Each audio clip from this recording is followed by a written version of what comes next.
55 సంవత్సరాల కాంగ్రెస్ పార్టీ చరిత్ర, కాంగ్రెస్ పార్టీ నిర్వాకం, విద్యుత్ విషయం అడుగుతారు ఇనరా మళ్ళా అదే చెప్తున్నా.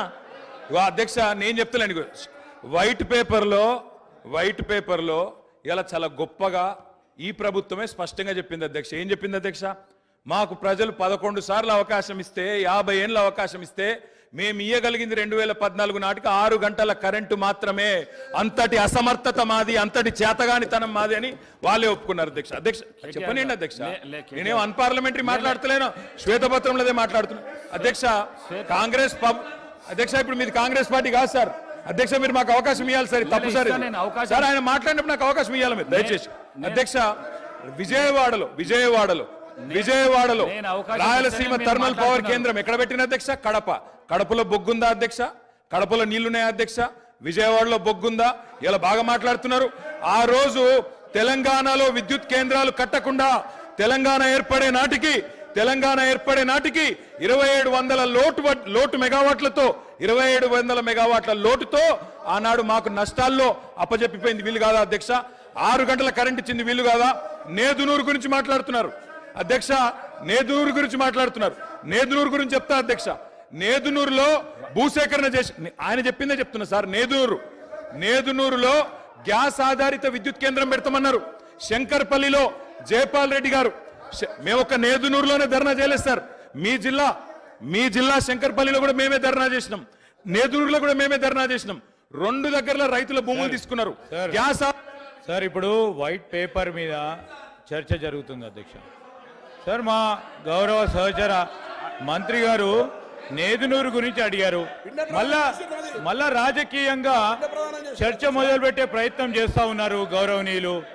మేము అడుగుతా ఉన్నాము, ఎవరైతే సిపిఐ సభ్యులు వారి చర్చ ఇంకా జరిగేది ఉందో చెప్పండి. తర్వాత వారి పూర్తి స్థాయిలో క్లారిఫికేషన్లో అడగమనండి సార్.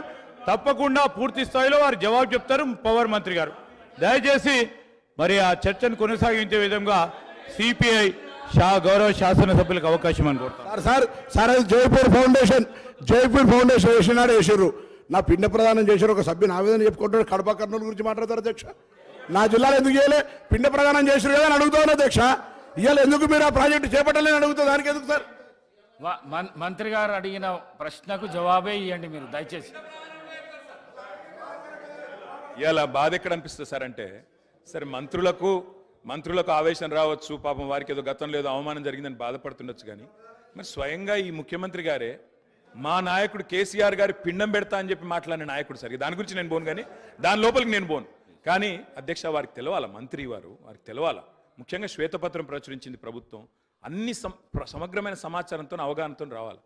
నేదునూరులో ఎక్కడ మానకొండూరు నియోజకవర్గం నేదునూరులో, అదేవిధంగా శంకర్పల్లి ఇవాళ చేవెళ్ళ నియోజకవర్గం శంకర్పల్లిలో ఆనాడు యూపీఏ ప్రభుత్వం ఉన్నప్పుడు గ్యాస్ ఆధారిత విద్యుత్ కేంద్రాలు నెలకొల్పుతామని చెప్పి భూసేకరణ చేసిండ్రు, రైతుల దగ్గర తీసుకున్నారు. మేము టీఆర్ఎస్ పార్టీగా ఆనాడు ఒక దగ్గర ధర్నా చేయలే, ఒక వ్యక్తికి వ్యతిరేకంగా ధర్నా చేయలే. కేంద్ర ప్రభుత్వమే తీసుకున్న నిర్ణయాన్ని గ్యాస్ ఆధారిత విద్యుత్ కేంద్రాలు ఎందుకు పెడతలేరు? బొగ్గు లేని విజయవాడలో ఎందుకు పెడతారు? బొగ్గు నీళ్లు లేని రాయలసీమలు ఎందుకు పెడతారు?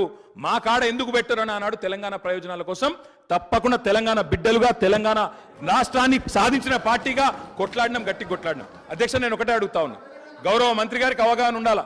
ఈ దేశంలో ఎక్కడన్నా గ్యాస్ ఆధారిత విద్యుత్ కేంద్రం సఫలమైందా? నేదునూరులో గ్యాస్ అలొకేషన్ అయ్యిందా? ఏదో అక్కడ హాట్ స్పాట్స్ గా భూములు తెచ్చిండ్రు, ఏదో క్లియరెన్స్ అన్నారు, పారేసిపోయిండ్రు తప్ప ఆనాడు యూపీఏలో జయపాల్ రెడ్డి గారు స్వయంగా పెట్రోలియం శాఖ మంత్రిగా ఉండే గ్యాస్ అలొకేషన్ చేయలే. గ్యాస్ అలొకేషన్ చేయలేదు కాబట్టే ఆ 2 ప్రాజెక్టులు టేకాఫ్ కాలేదు. నేను మంత్రి గారిని కోరుతా ఉన్నా, ఇప్పుడు టేకప్ చేయండి. ప్రభుత్వం మీది.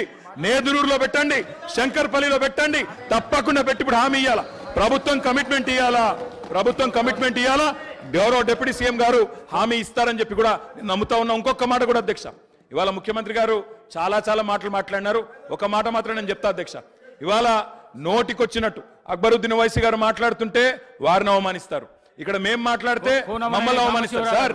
కోనమనేని సాంబశివ గారు సార్ ఒక నిమిషం, ఇది పద్ధతే సార్? అదే విధంగా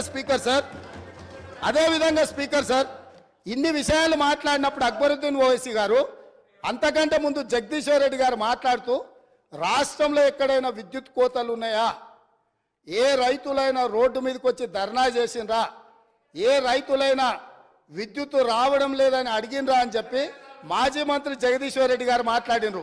వారి సమాచారం కోసం నేను చెప్తున్నా స్పీకర్ సార్, కామారెడ్డి ఎక్కడి నుంచి అయితే కేసీఆర్ గారు గెలవాలని వెళ్ళిపోయి ఎన్నికల్లో పోటీ చేసిండో ఆ కామారెడ్డిలో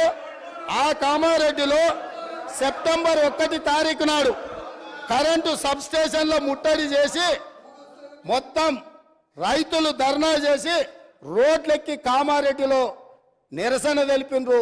24 గంటలు కాదు కదా, 10 గంటల విద్యుత్తు కూడా ఇవ్వడం లేదని కామారెడ్డి శాసనసభలో ఆ నియోజకవర్గంలో కామారెడ్డి జిల్లా బాగర్తిపల్లి సబ్స్టేషన్ ఎదుట ఆందోళన చేస్తున్న రైతులు, వేములనర్వ శివారులో ఎండిపోయిన మొక్కజొన్న పంటను మేస్తున్న గొర్రెలు. ఇది సమాచారం అధ్యక్ష. ఒకవేళ కామారెడ్డి కేసీఆర్ ఇలాకా కాబట్టి నాకు సంబంధం లేదని మాజీ విద్యుత్ శాఖ మంత్రి గారు మాట్లాడొచ్చు. ఇక్కడ సూర్యాపేట జిల్లా నేరేడుచెర్ల దగ్గర రాస్తారోకో చేస్తున్నారు. నేరేడుచెర్ల గరిడేపల్లిలో వారి సొంత జిల్లా రైతులు రోడ్డెక్కి రాస్తారోకో చేసిన వివరాలు అధ్యక్ష. అదేవిధంగా గరిడేపల్లి కల్మల చెరువు సబ్ స్టేషన్ను ముట్టడి చేసి రైతులు ధర్నా చేస్తున్నారు అధ్యక్ష. అదేవిధంగా మేళ్ల చెరువు అక్టోబర్ 15 నాడు సూర్యాపేట జిల్లా మేళ్ల చెరువులో రైతులు నిరసన బాట పట్టారు అధ్యక్ష. అదేవిధంగా కరెంటు సమస్యలతో గద్వాల్లో 24 గంటల కరెంటు రావట్లేదని సబ్ స్టేషన్ని ముట్టడి చేసిన వివరాలు అధ్యక్ష.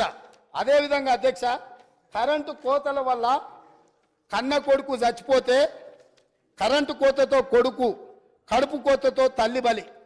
కరెంటు సరైన సమయంలో ఇవ్వకపోవడం వల్ల కొడుకు చనిపోతే ఆ దుఃఖాన్ని భరించలేక కొద్ది గంటల్లోనే కొడుకు శవాన్ని కూడా దాన సంస్కారాలు చేయకముందే ఆ తల్లి, కొడుకు పేరు కొమరయ్య, తల్లి పేరు ముత్తవ్వ, డోర్నకల్ వరంగల్ ప్రాంతంలో 2 ఏళ్లుగా వ్యవసాయం కలిసి రావడం లేదని అప్పులు పెరిగిపోయాయి.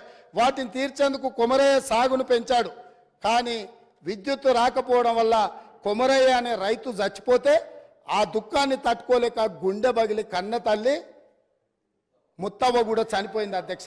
ఇదే కాదు అధ్యక్ష, ఇంత ప్రోగ్రెస్ రిపోర్ట్ చదివిండు కదా మా మిత్రుడు.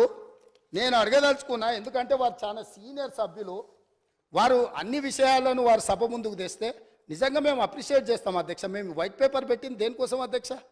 వాస్తవాలను ప్రజల ముందుకు తీసుకెళ్లి వాళ్ళ సలహాలు సూచనలు తీసుకొని ఒక మంచి పరిపాలన ఇవ్వాలని మేము చర్చ చేసినాం అధ్యక్ష. ఇంత చర్చ జరిగినా అక్బరుద్దీన్ ఓవైసీ గారు శ్రీశైలం ఎడవగట్టు కాల్వ 1988-89లో ఆనాటి కాంగ్రెస్ ప్రభుత్వం 89లో ప్రారంభించింది, 2001లో పూర్తయింది.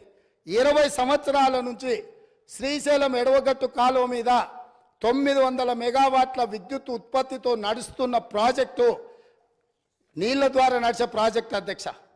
అక్కడ ఈ ప్రాజెక్టును మేము నిర్మిస్తే నిర్వహణ లోపం వల్ల ఆగస్టు 22, 2020 నాడు ప్రభుత్వ నిర్లక్ష్యం వల్ల